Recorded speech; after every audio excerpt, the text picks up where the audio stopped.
This is Pod Populi. Podcast for the people.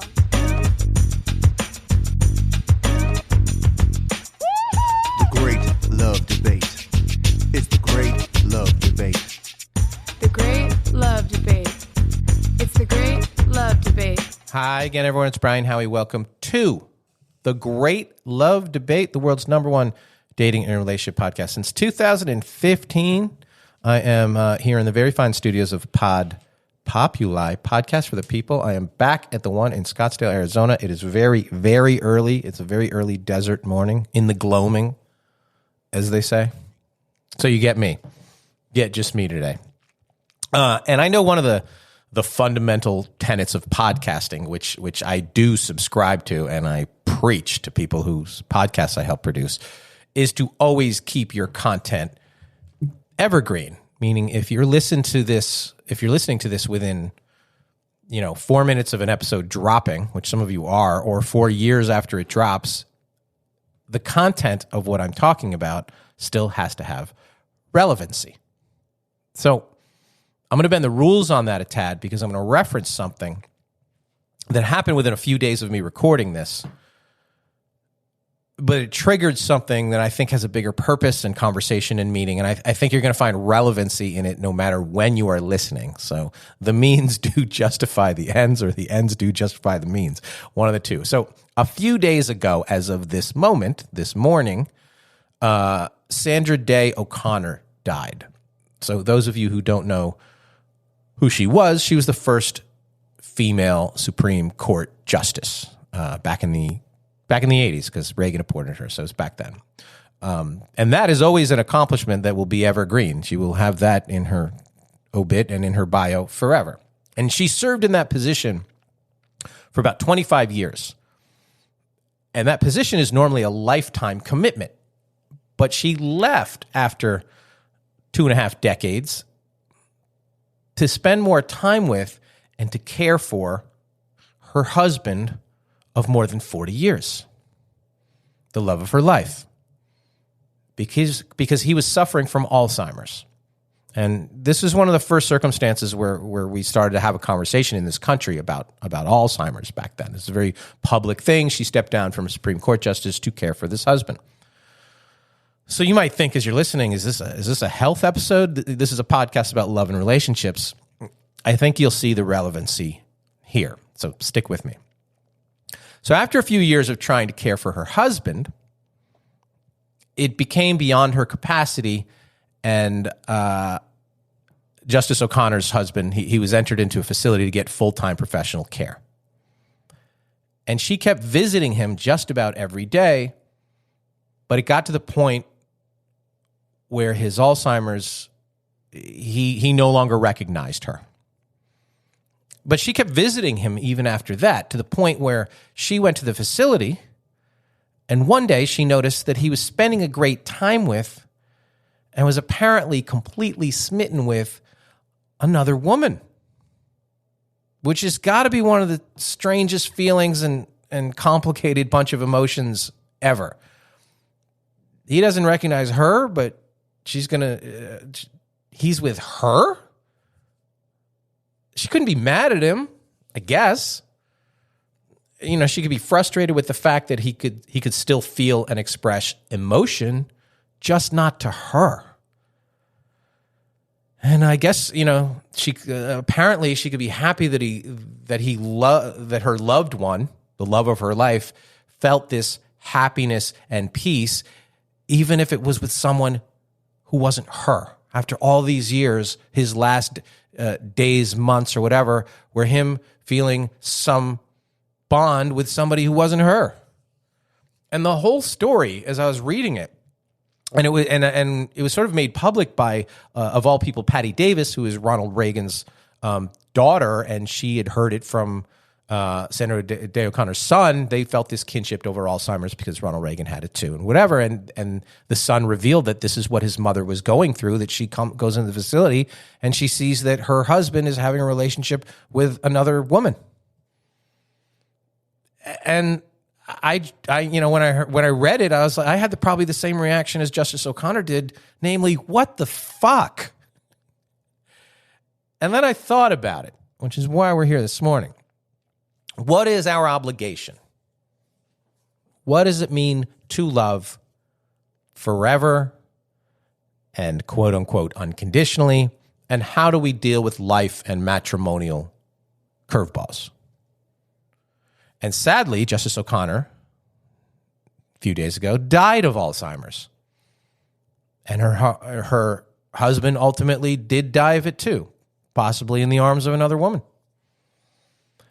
And obviously the president who appointed her, Ronald Reagan, he famously suffered from it as well. It's such a devastating thing that a lot of you guys have had a parent or a loved one suffer from. Alzheimer's, dementia, all of these things where the mind goes possibly before the heart can go.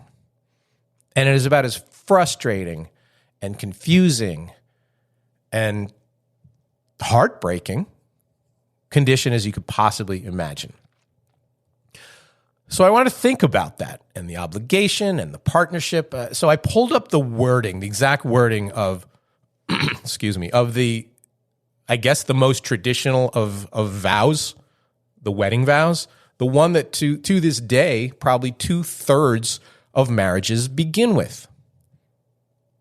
I take you to be my husband, wife, to have and to hold from this day forward, for better, for worse, for richer, for poor, in sickness and in health, to love and to cherish, till death do us part. And that's some serious shit, if you think about it. That's a serious oath, especially the death part. There's no wiggle room for we're going to be together for eternity or afterlife or reincarnation in that sentence. That is our end of the road. And I've obviously never said those words until just now because I've never been married. But I do believe in the fundamental premise of them. Even though I don't necessarily believe in quote unquote unconditional love, there are always conditions. And when you say these words, sure, they're basically saying we're going to stick together through the tough times. That's what they're saying. But how tough? Career, job loss, addiction, infidelity, emotional instability, all of it has its qualifiers. So that's what I want to get into. I want to take a bit of a dive on all of this. But I got to take a quick break, and I hope you stay with me for better or for worse, for richer or for poorer. And if I don't hear from our sponsors, we will definitely be poorer. So we will be back right after this. And we are back. Now, I've been somebody who has always believed that you, as much as possible, you've got to stick through your partner's shit. As long as 4 things happen. I think 4 things have to happen for you to stand by or stick with your partner when something comes up. I think they have to own their shit. I think they have to demonstrate that they are working on their shit. I think they have to be seriously remorseful about the situation that led to their shit. And that they understand the effect that their shit has had on the relationship. And I think those 4 things can get you through a whole lot of stuff. And at least find the both of you at a place where you can see some light or some possibility to get through it, to continue. Because if this person did or didn't do something simply because they no longer cared about you, or they're completely indifferent about the effect on you, or they never really cared about it, I think at least 2 of those conditions won't apply. They probably won't work on it, and they probably won't own it. And they don't really give a shit how it affects you. So let me circle back to the Sandra Day O'Connor situation for a second. Was her husband consciously or subconsciously always craving attention and affection from another woman? And once the part of his brain that could reason with or suppress that stopped functioning, was he suddenly liberated to seek love somewhere else? I don't know. I don't know if she thought about that. She's a very smart woman. She's a Supreme Court justice. I mean, ugh. And I hope she didn't have to spend time thinking about that or overthinking it, because the why of it all and the when did this start or how did this happen, that will kill you. So back to the vows for a second. If 2/3 of the people getting married are saying these words, and the other third of you, I've been to some of your weddings and heard some of your original vows, and all I have to say is, yikes. You guys are, some of you are not great at the vows. Stick to the script. Stick to those, I think. But anyway, if 2/3 of the people are saying the traditional words, what percentage of them have thought about what they really mean and are truly prepared to go the distance? No matter what, better or worse. I hope lots. I mean, I hope lots mean it, because I'm sort of romantic that way. And I do believe in one guy and one girl, if it's right, forever and beyond. Caveat as always, if it's right. But I think that should be the goal of both of you. When you say it, we are taking this leap, and it is into decades together and a life together, and a life together that's going to be filled with, at best, twists and turns. And you're probably like, but you've never been married, Brian Howie. Doesn't mean I don't believe it and still aspire to it. You've heard me on this podcast many times talk about when people get divorced. And I always ask them, not when did you know the marriage was over? I ask them, when did you know it wasn't going to last forever? And I'm always astounded by how many, especially women, give the answer when he proposed or before we got married. And so if that's the case, clearly the richer and the poorer thing wasn't going to be a deal breaker. You know, richer, one of you will probably leave. Poor, you almost assuredly are going to leave. Sickness and in health, you know, I think people do understand that should be a fundamental part of your commitment to each other. If one gets ill or, God forbid, incapacitated, don't those vows create kind of this oral oath of, I'm not leaving you no matter what? And I'm going to visit you at that care facility, even if you're holding hands with another woman because you don't really know what you're doing. And you can say to me, oh, that's easy for you to say, till you've faced it. Yeah, all of us. Damn right. You're probably right. None of us can really know how we're going to act in a situation, or when confronted with the reality of, oh, this is it?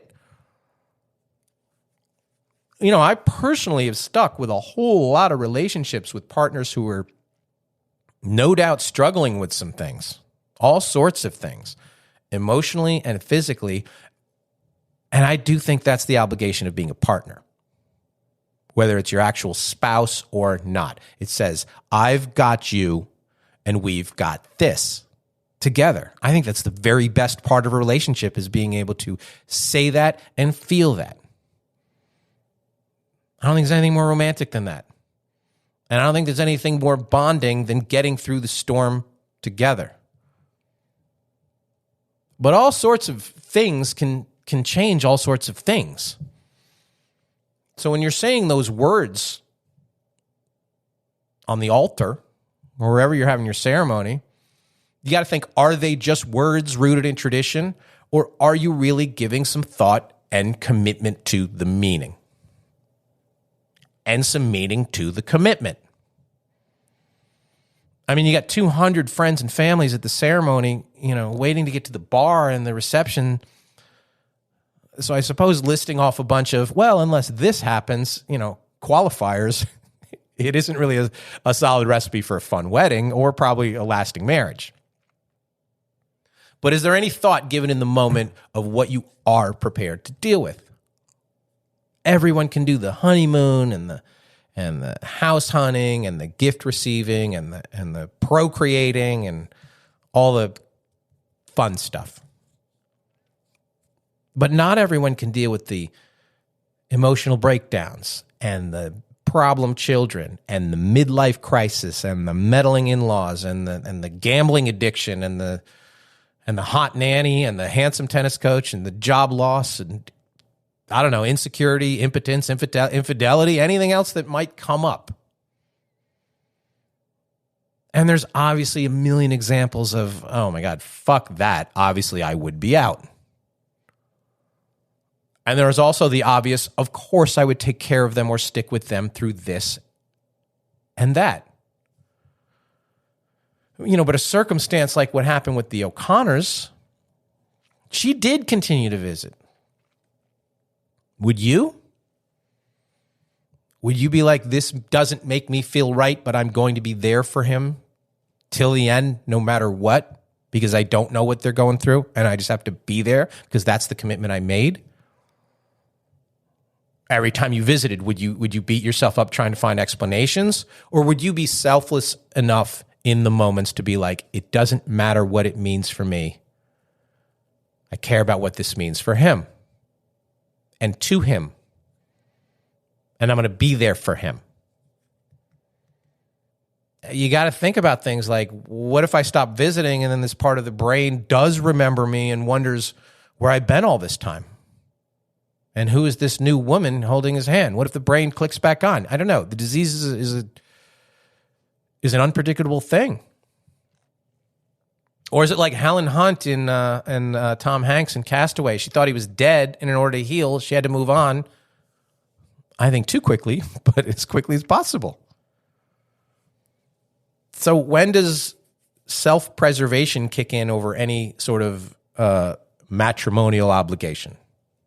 These are tough questions, and I think every circumstance and example does have some nuance, and the answers aren't always easy to come by. So I guess I'm just curious as to about how much thought, if you've gotten married or gotten divorced or in a relationship, have you given to it, and how much thought is even healthy to give? Because you could drive yourself nuts thinking about every single scenario, and you probably wouldn't even come close to thinking of 90% of them. I personally think if you love them and they love you, you are together pretty much no matter what. Even the hard part. But I guess the details are in your definition of pretty much. Life's hard.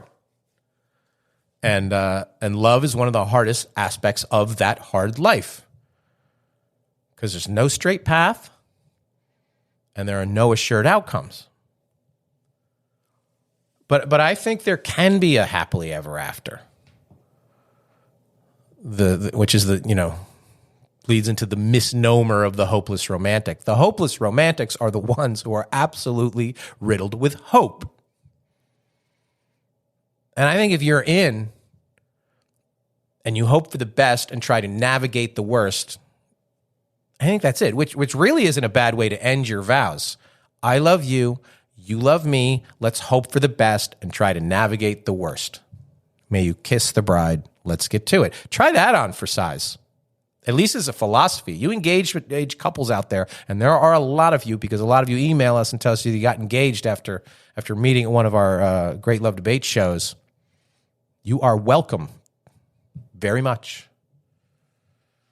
Have that, just have that conversation with your partner to be. Don't list all the, well, I think I'd be okay with this, but not if you do that. It's not about the details. It's about the philosophy and the understanding of where you are as a couple and where you want to be.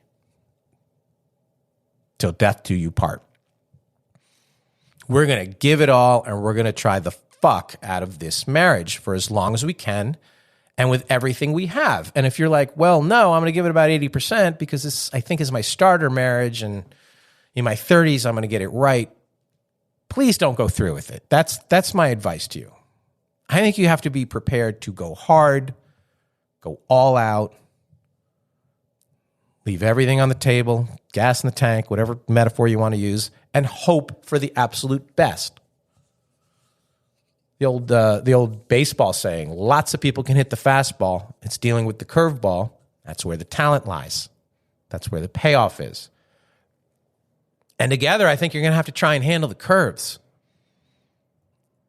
And you got to recognize that going in. Every couple can do the easy part. It's can you do the hard parts? And if at the end of the day your best wasn't good enough, oh well. your best was good enough, maybe not for the marriage, but for you.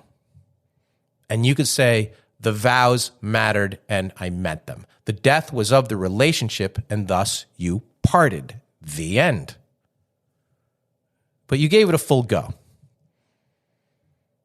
So I'm not saying you need to put all your chips on the table and give all the love and get nothing back. And I'm not saying you need to give love to somebody who is clearly gone or clearly not worthy of it from you, or they're just absent from any aspect of reality. They're not on the same page, and they never will be. And that can change 2 days or 20 years into a relationship. It can change. What I'm saying is to find some initial sincerity and some real intent into what this commitment means to the marriage and to each other, for better or worse, to have and to hold, to love and to cherish, because I think that's worth saying. And if it's worth saying, I think it's worth having. So I've made a commitment to you, Great Love listeners, and with that, we have lasted way, way longer than statistically most marriages. We are entering our 11th season of our live tour schedule. We have been all over the world.